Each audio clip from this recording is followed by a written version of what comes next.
Hey, what's up everyone? Morey Croson here, and today is going to be a quarterback training video, and we're going to start right now.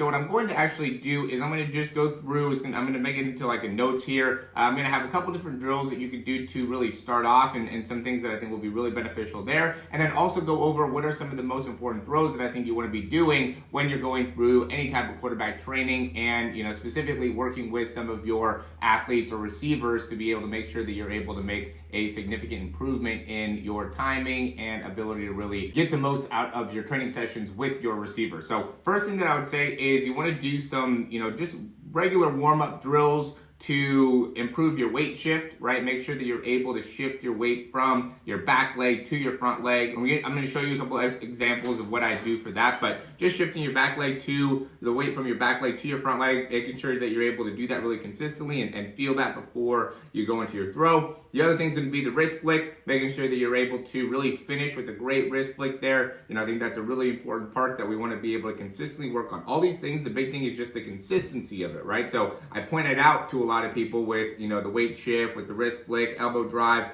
hip and shoulder disassociation. These are probably the four most common things that I see that quarterbacks need to work on. And so that's why I put these all here, because even if you are not really struggling with this as like a main issue, it's still something that you should do as a drill to be able to continue to perfect your ability to do it. Because even if you're really maybe good with your weight shift, it's still something you could probably get better. So then we'll go into the wrist flick here and making sure that that is all lined up. And then the next thing is going to be elbow drive, making sure that we're able to keep as efficient as possible with our elbow and we're not allowing our arm to get too far off of the throwing plane. And then also, the last thing is going to be the hip and shoulder disassociation and just making sure that we are good with that. And so after we get done with some of the drills and start kind of warming up the arm and getting a good feel for how we want to be utilizing our body to really maximize our throws, we'll go into actually throwing the football. This is going to be more of like a warm-up type of a scenario, and some of the things that you want to do when you're just kind of warming up is just stepping and throwing straight, stepping and throwing to the right, stepping and throwing to the left, and these are all going to be just like non-moving targets, right? So you're just going and you have your receiver, at the beginning, just right out in front of you, about maybe 15 to 25 yards. And then, have them shift over to the right a little bit, shift over to the left a little bit. And then as you're doing that, we're still working on all these keys that we just worked on within the drills that we just did, right? So it's going to continue to really prime our brain to be able to understand how we can continue to improve in really all four phases of the throw here.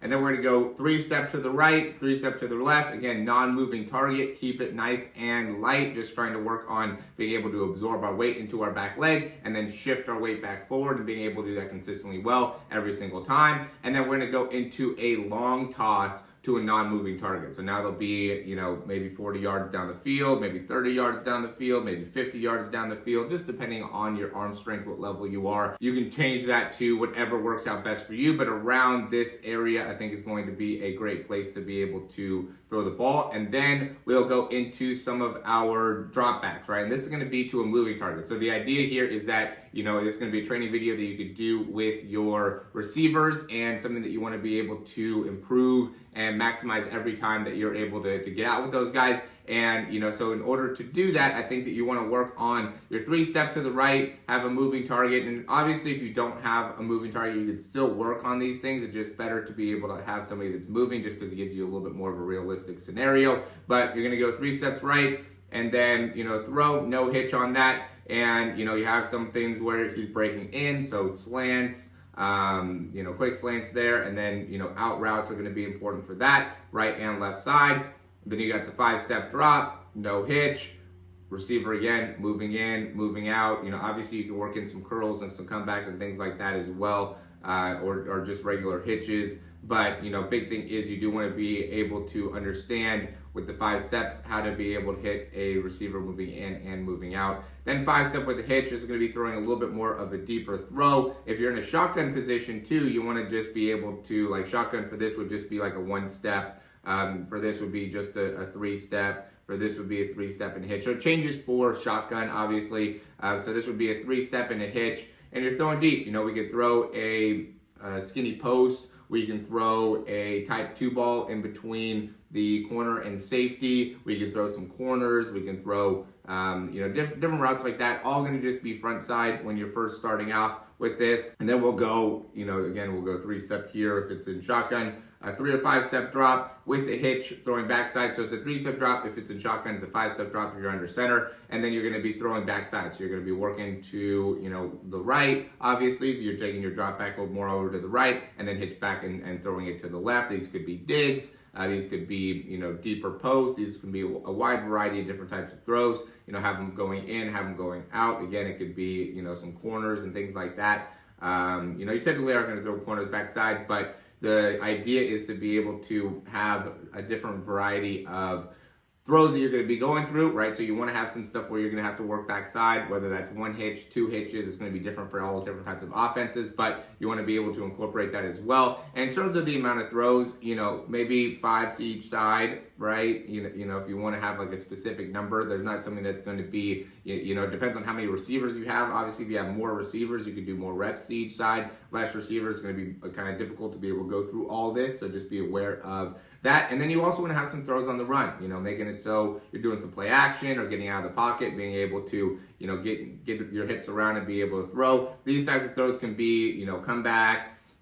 They could be like digs, underneath routes, things like that can, just help you be able to get the hips around. Just make sure you're using good mechanics here. You got good elbow drive, getting good rotation at the hips. You're using more of the lower body than you are the upper body. And, you just want to make sure that you're maximizing the time that you're using at the field, right? And again, if you don't have a receiver to be able to do this, I don't want you to get discouraged and think that you can't work on all this stuff. You can always continue to work on just maximizing even your 3-5-step drop, doing that with a lot of consistency, being able to lower into that back leg, shift your weight forward. So then when you get an opportunity where you're working with the receiver, you're able to do that a lot more smoothly. I see a lot of guys when, we go and are just standing and throwing are able to have a lot of success. But then once the target starts to be moving or there's more of a competition type of scenario, then it ends up being a lot more difficult, right? So you want to be able to set yourself up so when you're in these competition type scenarios, you're really able to perform at a high level. And the best way to be able to do that is to be able to understand how to do all these basics really well. Have the drills for all this, be able to understand how to throw really well to a non-moving target, 3-step drop. You could even do, a 5-step drop if you don't have receivers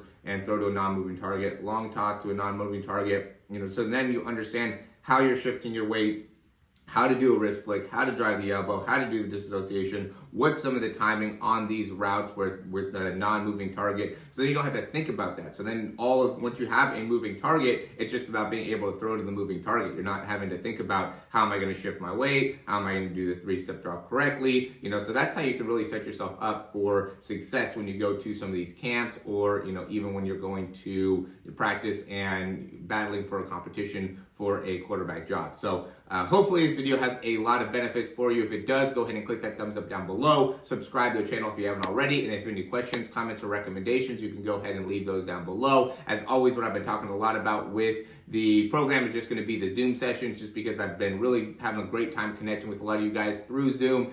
You guys can ask a lot of questions. We're able to go over different parts of your throwing mechanics that could really be beneficial to understanding what are the main things that you need to be able to improve and work on. And it also gives a good sense of accountability, right? Because when we're talking, we're meeting, we're able to go over the throwing program, go over your mechanics, going over, what are some of the things that you're struggling with and why you might be struggling with those things, how we could help you in improving. And so it's really a great thing that I think will really be beneficial for you. Again, I always tell guys like, look, man, it's $75 to do these Zoom sessions. There's a lot of people that are paying hundreds of dollars, thousands of dollars to go to these camps, don't even get any one-on-one time, anything that really goes specific into what it is that you need to improve on and how you can improve, while these Zoom sessions do exactly that in a very, very time-efficient manner to really make sure that you're able to walk away with something that's very, very justifiable and very, very focused on making sure that you're able to get a lot of improvements in a very short amount of time. Check that out in the description down below. Also check out the 3-month program. I think that'll be hugely valuable for you as well. The custom programming. I mean, all the stuff that you're going to do, I'm going to deliver highly for you guys. So whatever it is that you spend, you can expect to get 5 to 10 times the value of whatever it is that you spend, because that's just what I'm going to do. I'm going to over deliver for you guys. So